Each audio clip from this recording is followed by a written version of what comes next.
नमस्कार, जय हिंद दोस्तों। हम लोग बात करेंगे 68वीं बीपीएससी के लिए बिहार की लोक संस्कृति के बारे में।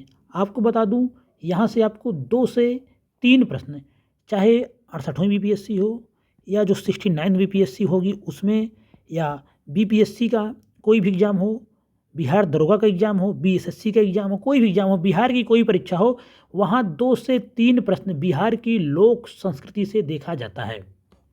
आगे बढ़ने से पहले एक बात कहना चाहेंगे, जो भी चैनल पे पहली बार आया हो, वीडियो को पहली बार देख रहा हो, वीडियो पूरा देखे, पसंद आए तो लाइक करें और आपसे अनुरोध है चैनल को सब्सक्राइब जरूर करें। सीधे हम लोग देखते हैं बिहार राज्य के प्रमुख त्यौहार, और बहुत सारे त्यौहार होते हैं राज्यों में, लेकिन उन्हीं त्यौहारों पर चर्चा करेंगे जो एग्जाम में पूछा जाता है। तो जो सबसे प्रमुख त्यौहार है और जो सबसे लोकप्रिय त्यौहार है बिहार का, वह है छठ पूजा। छठ पूजा में किसकी पूजा की जाती है? सूर्य एवं देवी उषा को समर्पित होता है छठ पूजा।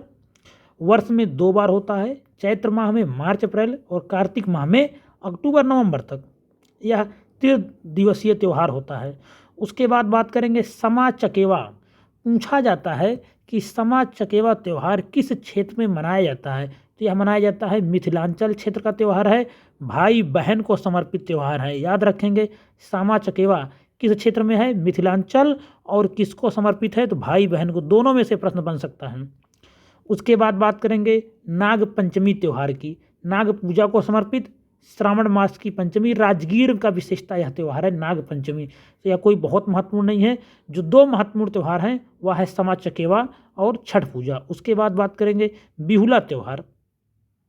परिवार के कल्याण हेतु मनाया जाता है। बिहुला किसका त्यौहार है? बिहार राज्य का। मनसा देवी को समर्पित है। यह मनसा देवी की कोई पूजा की जाती है कहाँ पे? भागलपुर एवं पूर्वी बिहार में। किस एरिया में? भागलपुर एवं पूर्वी बिहार में इसकी पूजा की जाती है, मनसा देवी को समर्पित है। मधुश्रावणी त्यौहार। तो मधु से मधुबनी, तो मधुबनी किधर है? किस क्षेत्र? मिथिलांचल क्षेत्र में है। तो मधुश्रावणी त्यौहार आ जाएगा किस क्षेत्र का है? तो मिथिलांचल में है। और सुहाग की रक्षा हेतु महिलाएं इस त्यौहार को रखती हैं श्रावण मास में। जितिया या जीवित पुत्रिका त्यौहार, संतानों की दीर्घायु हेतु माताओं द्वारा निर्जला व्रत। संतानों की दीर्घायु हेतु माताओं द्वारा निर्जला व्रत रखा जाता है अश्विन मास सितंबर में। 3 दिवसीय त्यौहार होता है। तो यह भी जितिया जान ले कहाँ का त्यौहार है? बिहार का। और उसके बाद मधुश्रावणी त्यौहार कहाँ है? बिहार का। बिहुला त्यौहार कहाँ है? सब बिहार का है। और किस क्षेत्र में है उसको भी आपको जान लेना चाहिए, पूछा जाता है। बात करेंगे पटना कलम शैली किससे संबंधित है? तो मुख्यतः यह लघु चित्रों का चित्रांकन है, और जो दैनिक जीवन में होता रहता है। इसका जो मुख्य विषय पूछा गया हुआ है दैनिक जीवन, मांगलिक पर्व व पशु पक्षी का चित्रण होता है। तो यह दैनिक जीवन के, रोजमर्रा के जीवन में जो कार्यकलाप होते हैं उनसे संबंधित है पटना कलम शैली। यही प्रश्न पूछा गया है। उसके बाद बात करेंगे मधुबनी चित्रकला शैली। महिलाओं की इसमें विशेष भूमिका होती है। इसका प्रमुख क्षेत्र है दरभंगा, सहरसा, मधुबनी तथा नेपाल। और यह किस क्षेत्र की है? मिथिलांचल की प्रसिद्ध लोक कला है। वर्ष 1934 में मधुबनी के तत्कालीन जिला अधिकारी जी आर्चर द्वारा प्रथमतया इसका निरीक्षण किया गया था। तो इसको देख लेंगे। उसके बाद गोसाई या गोसानी घर की सजावट, यह ब्राह्मण एवं कायस्थ महिलाओं में अधिक प्रचलन है, कोई बहुत महत्वपूर्ण नहीं है यह सजावट। उसके बाद हम बात करेंगे अरिपन क्या होता है? अरिपन रंगोली जैसा चित्र होता है, शब्दार्थ दिया हुआ है। तो अरिपन क्या होता है? यह रंगोली जैसा चित्र होता है। कोहबर क्या घर क्या होता है? नवविवाहितों का कमरा या विवाह गृह बोलते कोहबर को, अर्थ जानते रहिए। गोसाई घर क्या होता है या गोसनी घर अगर आ जाए तो यह बिहार में पूजा स्थल को गोसनी घर या गोसाई घर कहा जाता है। उसके बाद देखेंगे कोहबर घर के कुछ चित्र देख लीजिए, कोई बहुत महत्वपूर्ण नहीं है। अरिपन चित्र भी नहीं महत्वपूर्ण है। उसके बाद मंजूषा चित्रकला शैली किस राज्य की है? तो यह है भागलपुर जिला में, अंग प्रदेश की। सर्प चित्रकारी, स्नेक पेंटिंग अंग कला से संबंधित है। मंजूषा चित्रकला पूछा जा सकता है किस राज्य की है? तो यह है बिहार राज्य की, खासकर भागलपुर क्षेत्र में।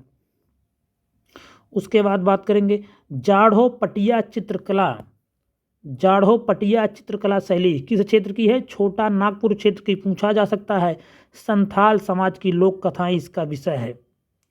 भारत की प्राचीनतम चित्रकलाओं में से एक है, याद रखेंगे। जाड़ो पटिया चित्रकला शैली किस क्षेत्र की है? संथाल समाज की है और छोटा नागपुर पठार क्षेत्र में यह शैली प्रचलित है, याद रखेंगे। पूछा जा सकता है कि जाड़ो पटिया तो बिहार राज्य का है, छोटा नागपुर प्रदेश का। उसके बाद बात करेंगे कुछ प्रमुख राग हैं, जैसे कि ये सब पूछा नहीं जाएगा। कुछ प्रमुख लोकगीत देखते हैं। लगनी राग, रचयिता इसके कौन है? विद्यापति। क्षेत्र कहाँ है? दरभंगा जिला, मिथिला क्षेत्र। फाग राग, रचना का श्रेय किसे जाता है? नवल किशोर सिंह बेतिया के। होली के अवसर पर गाय। फाग और फगुआ होली को ही अवसर पर खाया जाता है, तो इससे कर ले जाएंगे बड़े आसानी से। अगर फाग राग आ गया तो यह होली के अवसर पर होता है। रचना किसने किया था? नवल किशोर सिंह बेतिया के रहने वाले हैं। और क्षेत्र है बिहार व पूर्वी उत्तर प्रदेश। लगनी राग के रचयिता कौन है? विद्यापति। क्षेत्र है मिथिलांचल। और अगर देखा जाए तो नचारी राग एक राग है, इसके भी लेखक विद्यापति द्वारा प्रारंभ है, मिथिला क्षेत्र में ही है। विषय भगवान शंकर की प्रार्थना की जाती है। नचारी राग याद रखेंगे, विद्यापति इसके रचनाकार हैं। मिथिला क्षेत्र में भगवान शंकर की प्रार्थना इसमें की जाती है। लगनी राग यह भी मिथिला क्षेत्र में विद्यापति द्वारा ही। फाग राग इसको अलग से याद रखेंगे, यह नवल किशोर सिंह का है, बेतिया में, तो बिहार व पूर्वी उत्तर प्रदेश में। चैता राग यह पटना, भोजपुर, रोहतास एवं बक्सर में चैत्र मास में गायन किया जाता है। उसके बाद करेंगे बिहार के प्रमुख लोकगीत। तो अगर बिहार के प्रमुख लोकगीत के देखें तो एक लोरिकायन है, यह वीर रस से परिपूर्ण, विषय लोरिक के जीवन प्रसंग है। तो लोरिकायन क्या है? यह वीर रस से परिपूर्ण गाथा गीत है। अगर कुछ और इसमें महत्वपूर्ण होगा तो उसी को हम लोग करेंगे, बाकी बहुत ज़्यादा नहीं करेंगे। 8 के आंसर से 2 से 3 प्रश्न देखने को मिलता है। बिहार के प्रमुख लोक गायक एवं लोक गायिकाएँ शारदा सिन्हा, बांकेलाल, मोतीलाल, ये सब रहे हैं। बिहार की प्रमुख लोक नाट्य परंपरा विदेशिया पूछा जाता है, किस क्षेत्र का है? तो यह भोजपुर क्षेत्र का है। प्रेरणा स्रोत भिखारी ठाकुर, 20वीं शताब्दी में। सामाजिक मुद्दे तथा भावनात्मक संबंध इसके विषय हुआ करते थे। तो विदेशिया किस क्षेत्र का लोकनाट्य है? भैया बहुत महत्वपूर्ण है, इसको कर लीजिएगा, पूछा गया हुआ है और पूछा जाता है बार बार। विदेशिया किसका है? भोजपुर क्षेत्र का। मैं भिखारी ठाकुर से संबंधित हैं। जट जाटिन नृत्य, जट और जटिन नृत्य किस क्षेत्र का है? मिथिला तथा कोसी क्षेत्र, उत्तरी बिहार का है। अविवाहित लड़कियों द्वारा अभिनीत किया जाता है, वियोग श्रृंगार पर केंद्रित है यह। उसके बाद बात करेंगे डोमकच किस क्षेत्र का है? मिथिला क्षेत्र का। भाई डोमकच बहुत महत्वपूर्ण है, इस बार पूछा जा सकता है। किस क्षेत्र का लोकनाट्य है? मिथिला क्षेत्र का। पारिवारिक उत्सवों से जुड़ा लोक नृत्य है यह। घर के आंगन में महिलाओं द्वारा रात्रि में प्रस्तुत। सामा चकेवा यह लोक नृत्य है। कार्तिक माह के शुक्ल पक्ष की सप्तमी से पूर्ण मासी तक मंचन। प्रश्नोत्तर शैली, पात्रों का निर्माण मिट्टी द्वारा किंतु अभिनय बालिकाओं द्वारा। सामा चकेवा यह भी जानते रहें बिहार का लोकनाट्य है। उसके बाद बात करेंगे जुमारी नृत्य। जुमारी नृत्य बहुत महत्वपूर्ण है, मिथिलांचल क्षेत्र का है। गुजरात के गरबा नृत्य के समान, यह फैक्ट याद रखेंगे। कौन सा नृत्य बिहार का गुजरात के गरबा नृत्य के समान मनाया जाता है? तो वह है जुमारी नृत्य, याद रखेंगे। झिझियान नृत्य वर्षा की प्रतीक्षा में इंद्र देवता को प्रसन्न करने हेतु यह महिलाओं द्वारा अभिनीत होता है, झिझियान नृत्य। कीर्तनिया नृत्य यह भक्तिपूर्ण लोकनाट्य श्री कृष्ण की लीलाओं का वर्णन है। उसके बाद बात करेंगे अगर कुछ और महत्वपूर्ण है तो बिहार में कला एवं संस्कृति से संबंधित प्रमुख संस्थान। भारतीय नृत्य कला मंदिर कहाँ पे स्थित है? पटना में स्थित है। बिहार ललित कला एकेडमी कहाँ है? पटना में। अंतर्राष्ट्रीय कन्वेंशन सेंटर कहाँ है? राजगीर में। बिहार संगीत नाटक एकेडमी कहाँ है? पटना में। बिहार राज्य फिल्म विकास एवं वित्त निगम लिमिटेड है, पटना में। मिथिला चित्रकला संस्थान कहाँ है? मधुबनी में। तो इसमें 4 तो पटना में ही है, जय भारतीय नृत्य कला मंदिर पटना में है, बिहार ललित कला एकेडमी, बिहार संगीत नाटक एकेडमी और बिहार राज्य फिल्म विकास एवं वित्त निगम यहाँ पटना में है। 2 याद रखना पड़ेगा। अंतर्राष्ट्रीय कन्वेंशन सेंटर पूछा जा सकता है, चर्चा में रहा है कुछ दिनों पहले, तो यह राजगीर में है। और मिथिला चित्रकला संस्थान कहाँ पे है? मधुबनी में स्थित है। उसके बाद हम बात करेंगे बिहार के लोक नृत्य के बारे में। कटघोरवा नृत्य यह भी बिहार का लोक नृत्य है। बांस तथा लकड़ी की पतली डंडियों से बने घोड़े के ढांचे के साथ नृत्य किया जाता है। धोबिया नृत्य धोबी जाति में लोकप्रिय, भोजपुर क्षेत्र में शुभ अवसरों पर इसका आयोजन किया जाता है।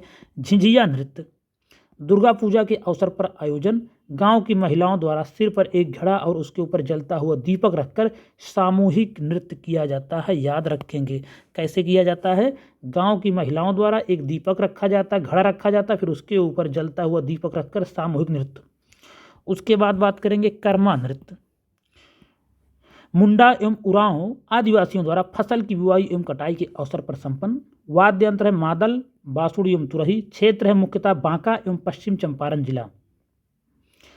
लौंडा नृत्य के बारे में आप लोगों ने सुना होगा, अन्य नाम इसका बबुआ नृत्य है। प्रमुख क्षेत्र है भोजपुर। लड़कों द्वारा लड़की के रूप में नृत्य किया जाता है। रामचंद्र माझी का इसमें नाम प्रमुख रूप से लिया जाता है। पिछले वर्ष उनको पद्मश्री भी दिया गया था। झरनी नृत्य, मुहर्रम के समय मुस्लिमों द्वारा। खोलड़िन नृत्य, अतिथियों के मनोरंजन हेतु पेशेवर नर्तकियों द्वारा। करिया नृत्य, महिलाओं द्वारा सामूहिक नृत्य है। पवड़िया नृत्य, बच्चों के जन्म के समय पुरुषों द्वारा प्रदर्शन किया जाता है। तो इस तरह से यह सभी काफ़ी नृत्य थे। नृत्य जानते रहें, कभी कोई 4 से 5 नृत्य देखे बोल देगा कि इसमें बिहार का कौन सा नृत्य नहीं है, ABCD देके, तो इसलिए नृत्य जानते रहेंगे। चाहे करिया हो, चाहे झूमर हो, चाहे पवड़िया हो, चाहे खुलड़िन हो, झरनी हो, लौंडा। हाँ, लेकिन लौंडा नृत्य के बारे में ऐसे मत जानिए, बहुत महत्वपूर्ण है। भोजपुर क्षेत्र में रामचंद्र माझी बहुत फेमस पर्सनालिटी रहे हुए, पद्मश्री हैं। कर्मा नृत्य को बहुत महत्वपूर्ण समझिए। उरांव एवं मुंडा जनजातियों द्वारा यह मनाया जाता है। पूछा जा सकता है कौन सी जनजाति कर्मा नृत्य का परफॉर्म करती है, तो मुंडा एवं उरांव जनजाति, मुख्यतः बांका एवं पश्चिम चंपारण। उसके बाद धोबिया नृत्य पूछा जाता है, धोबी जाति के द्वारा। कट घोड़वा नृत्य भी पूछा जाता है। तो यह सब देख लेंगे, बहुत महत्वपूर्ण वीडियो है। यहाँ से आपको 2 से 3 नंबर देखने को मिल सकते हैं। और अगर आपको इसका PDF चाहिए तो आप ज्वाइन कर सकते हैं @TechIAS, वहाँ आपको इसका PDF मिल जाएगा। वीडियो पसंद आए तो लाइक करें और सब्सक्राइब जरूर करें। धन्यवाद।